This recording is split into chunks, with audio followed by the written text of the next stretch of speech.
ఓం నమ శివాయ. నమో కాళభైరవాయ నమ. నమో రాజమాతాంగీ దేవి అని నమ. యథార్థ టీవీ ప్రేక్షకులందరూ సుఖ సంతోషాలతో ఉండాలని ప్రార్థిస్తూ మీ విశ్వసాయి గురూజీ. డిసెంబర్ 23న జరగాల్సినటువంటి మన కాళభైరవ జయంతి విశాఖపట్నంలో తుఫాను కారణంగా జనవరి 7కు వాయిదా పడింది. మొన్న శుక్ల అష్టమి నాడు జరుపుకున్నాం 7వ తేదీన. చాలా మనం అనుకున్నటువంటి శ్రీకాళహస్తి పండితులు అలాగే శృంగేరి పీఠం నుంచి రావటం చాలా ఒక్క మాటలో చెప్పాలి అంటే మహదానందంగా జరిగింది, అద్భుతంగా జరిగింది. భక్తులందరూ కూడా పరవశించిపోయారనే చెప్పాలి. ఆ రోజు భైరవుడు ఆ నామం తలిస్తేనే మనకి భయాలన్నీ పోతాయి, అభయాలు వస్తాయని చెప్పేసి చెప్తారు. ముఖ్యంగా మన కాలచక్రాన్ని మనం అటు ఇటు వెళ్ళిపోతూ ఉంటే పట్టుకొని నడిపించేవాడే భైరవుడు. అందుకే ఆ భైరవ నామాన్ని తలుచుకున్నట్లయితే అందరి దేవతల్ని తలుచుకున్నట్టే. అలాగే ఆ రోజు ఒక సంకల్పం, ఆల్రెడీ ఒక పునాది కూడా కట్టాము కాళభైరవ టెంపుల్ కోసం. మనం ఎలాగైతే పీఠం చూపించేటప్పుడు మీకు ఈ హోమాలు రాజమాతాంగి దేవి, మానసాదేవి, భైరవుడు, భైరవి మాత, స్ఫటిక శివలింగం, సంకటహర గణపతి, ఇలా ఈ యొక్క మూర్తులతో మనం దేవాలయాన్ని కూడా నిర్మించబోతున్నాం. పాలరాతి విగ్రహాలయాన్ని తీసుకుంటున్నాం. ఇది వారు కూడా పండితులు దానికోసం ఆశీర్వచనాలు కూడా ఇవ్వటం జరిగింది. అయితే ముఖ్యంగా ఈ దేవాలయ నిర్మాణంలో మీ వంతుగా కూడా మీ యొక్క పాత్రను పోషించవచ్చు. మీరు కూడా ఒక అద్భుతమైనటువంటి మహత్తర అవకాశాన్ని ఉపయోగించుకోవటానికి ఒక అవకాశం ఉంది. ఈ దేవాలయ నిర్మాణంలో మీ భాగస్వామ్యాన్ని కూడా నేనైతే కోరుతున్నాను, ప్రార్థిస్తున్నాను. ఎవరైనా మీకు అవకాశం ఉన్నంత వరకు మీరు ఇందులో ఒక భాగస్వాముల కండి. ఈ దేవాలయ నిర్మాణంలో తప్పకుండా ఆ స్వామివారు, అమ్మవారు మీకు ఆశీస్సులు ఉంటాయి. స్క్రీన్ మీద స్క్రోల్ అవుతున్నటువంటి నెంబర్కు మీరు ఈ దేవాలయ నిర్మాణం కోసం అని పెడితే వివరాలు తెలియజేస్తారు. దాన్ని బట్టి మీరు ఆ అకౌంట్కి మీరు అనుకున్నటువంటి అమౌంట్ని పంపించగలరు. అలాగే మరి యాజ్ యూజువల్గా మన పీఠంలో మరల రేపు అమావాస్య నుంచి కార్యక్రమాలు కొనసాగిస్తున్నాం. అమావాస్య నాడు రాజశ్యామల సహిత మహాకాల భైరవ హోమం జరుగుతుంది. భక్తులు మీ యొక్క ఇబ్బందులు కానీ, మీ యొక్క ఈతి బాధలు కానీ, కష్టాలు కానీ ఏదున్నా సరే ఈ హోమంలో పరోక్షంగా పాల్గొన్నట్లయితే తప్పకుండా మీకు అద్భుతమైనటువంటి పరిష్కారం లభించగలుగుతుంది. ఈ హోమంలో పరోక్షంగా పాల్గొనే వారికి ప్రసాదం, విభూది కూడా అందజేయబడతాయి. అలాగే మీ గోత్రనామాల వీడియో కూడా అందజేయబడుతుంది. ఇక అన్నిటికంటే ముఖ్యంగా ఈ కార్యక్రమం అయిన తర్వాత అన్నప్రసాద సేవ. ఏ మంచి కార్యక్రమం చేసినా, ఏ దైవారాధన చేసినా లేనివాడికి అన్నం పెట్టినట్లయితే ఇంకా మంచి ఫలితాలు అనేవి వస్తాయి. మనం ముఖ్యంగా మనం అన్నప్రసాద సేవకు కూడా ఇంపార్టెన్స్ ఇస్తున్నాం. ఇవన్నీ జరుగుతాయి. మీరు ఎవరైనా సరే అంటే 29వ తేదీ బుధవారం మనకి ఈ హోమం ఇక్కడ జరుగుతుంది మన పీఠంలో. పరోక్షంగా పాల్గొనే భక్తులు స్క్రీన్ మీద స్క్రోల్ అవుతున్నటువంటి నెంబర్కి మీరు హోమం కోసం అని పెట్టినట్లయితే మీకు వివరాలు కూడా తెలియజేయబడతాయి. మరి ఇంత అద్భుతమైనటువంటి కాళభైరవ జయంతి కార్యక్రమంలో పాల్గొన్న భక్తులందరికీ కూడా నేను చెప్పినట్లుగా మీకు కరుంగల్లి మాలలు కానీ, అలాగే కొంతమంది మహాకాళభైరవ యంత్రాన్ని కూడా, లిఖించిన యంత్రాన్ని కూడా పంపించారు. వారికి త్వరలోనే పోస్టల్లో కూడా అన్నీ అందజేయబడతాయి ప్రసాదాలతో పాటు. అందరూ కూడా బాగుండాలని, ఆ భైరవుని ఆశీస్సులు ఉండాలని మరలా కోరుకుంటూ, మరి మన వీడియోలు మీకు నచ్చుతాయనే భావిస్తాను. ఒక్కసారి మన వీడియోకి ఒక లైక్ ఇవ్వండి. అలాగే మీ మిత్రులందరికీ షేర్ చేయండి. ఎవరైనా మన ఛానల్ సబ్స్క్రైబ్ చేసుకోకపోతే సబ్స్క్రైబ్ చేసుకోండి.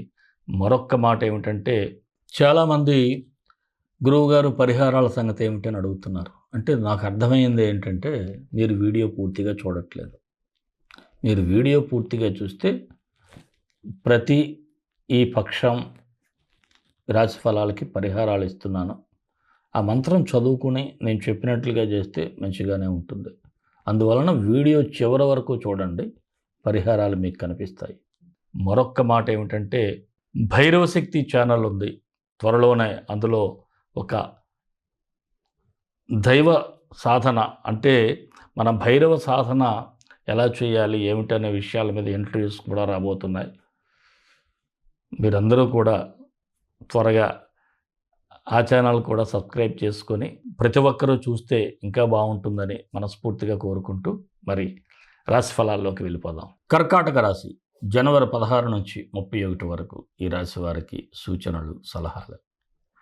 ఈ కర్కాటక రాశి వారికి మొదటి 15 రోజుల కంటే ఇప్పుడు 16 నుంచి సాధారణంగా ఉంటుంది. పర్వాలేదు, మీరు ఎలాంటి పరిస్థితుల్లో కూడా చాలా మేనేజ్ చేయగలిగేటువంటి లక్షణాలు ఉంటాయి కాబట్టి ఎక్కడ మీ జోష్ అయితే తగ్గనవరు. అలాగే చిన్నపాటి ఆటంకాలు వచ్చినప్పటికి కూడా కాస్త ఓర్పు సహనంతో ముందుకు తీసుకువెళ్ళిపోతారు. సమస్యల నుంచి కూడా బయటపడగలుగుతారు. ఇక కొన్ని సందర్భాల్లో మీకు అనిపిస్తూ ఉంటుంది, ఏదో ఒక పెద్ద ప్లాన్స్ అనేవి వేసుకుంటారు. కాకపోతే ఆ ప్లాన్స్ ఎప్పుడైతే సరిగ్గా ఉండవో, అది మనకి అందని రేంజ్లో ఉంటుందో ఉన్నదాంతో సరిపెట్టుకుందాం.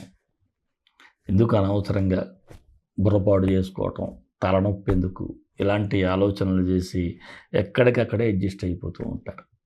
అలాగే కొత్త విషయాల పట్ల మాత్రం కాస్త ఆసక్తి పెరుగుతూ ఉంది మీకు. ఏదైనా కొత్తది నేర్చుకుందాం, కొత్త విషయాలు తెలుసుకుందాం, ఇది మంచిదే కదా. ఆ కుతూహలం ఉండటం వలన మనం అప్డేట్ అవ్వగలుగుతాం. అలాగే కొన్ని సందర్భాల్లో రాజీ పడాల్సి వస్తుంది. మీకు ఇందాకే చెప్పాను కదా, అడ్జస్ట్ అవుతారని, సరిపెట్టుకుంటారని, అదే కదా. ఇక ప్రయాణాలు చేసేటప్పుడు కూడా కాస్త జాగ్రత్తగా ఉండాలి. మీ ఎక్కడికైనా వెళ్తే లగేజ్ కానీ మరొకటి కానీ వాహనాల మీద కానీ వెళ్ళేటప్పుడు కొద్దిగా జాగ్రత్తగా వ్యవహరించడం మంచిది. వీలైనంత వరకు వాహనం డ్రైవ్ చేయకుండా ఉంటే ఎవరికైనా డ్రైవింగ్ అప్ చెప్తే చాలా మంచిది.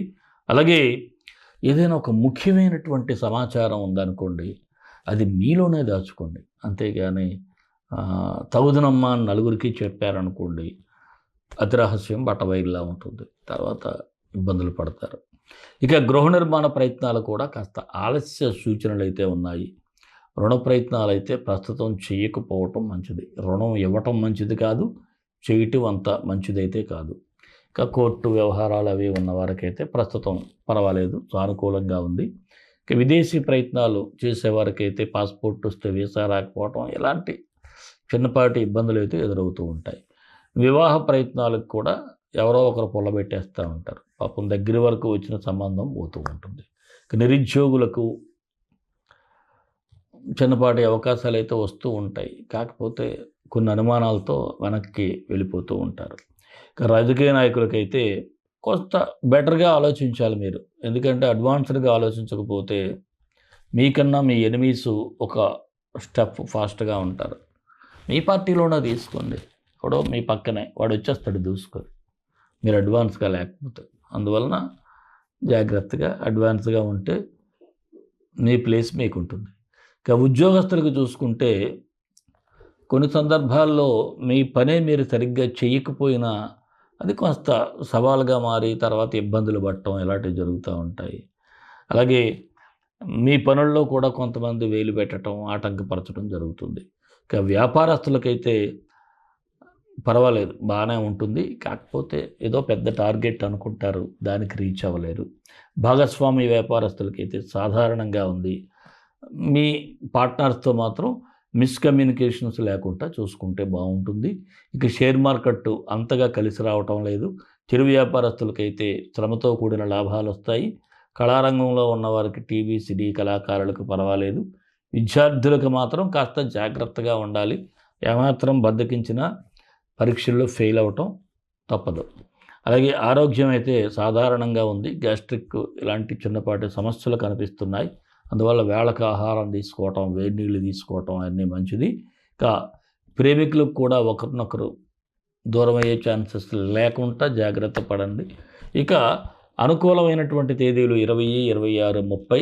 కాస్త జాగ్రత్తగా ఉండాల్సినవి 17, 22, 24. మరి కర్కాటక రాశి వారికి మరిన్ని మంచి ఫలితాల కోసం విశ్వగురు సక్సెస్ మంత్రాలు పఠించండి, విజయాలు సాధించండి.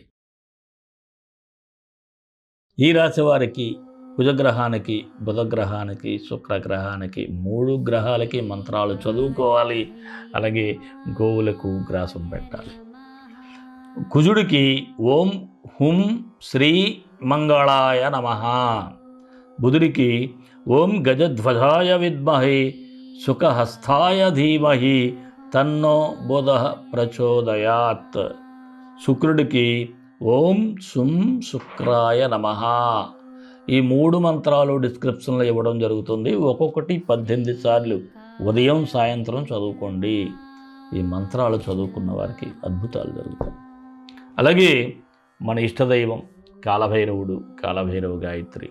కాళాయ విద్మహే కాళాతీతాయ ధీమహి తన్నో కాలభైరవ ప్రచోదయాత్. దేశం కోసం, ధర్మం కోసం, భారతీయ సంస్కృతి విలువల కోసం పాటుపడదాం. స్వస్తి.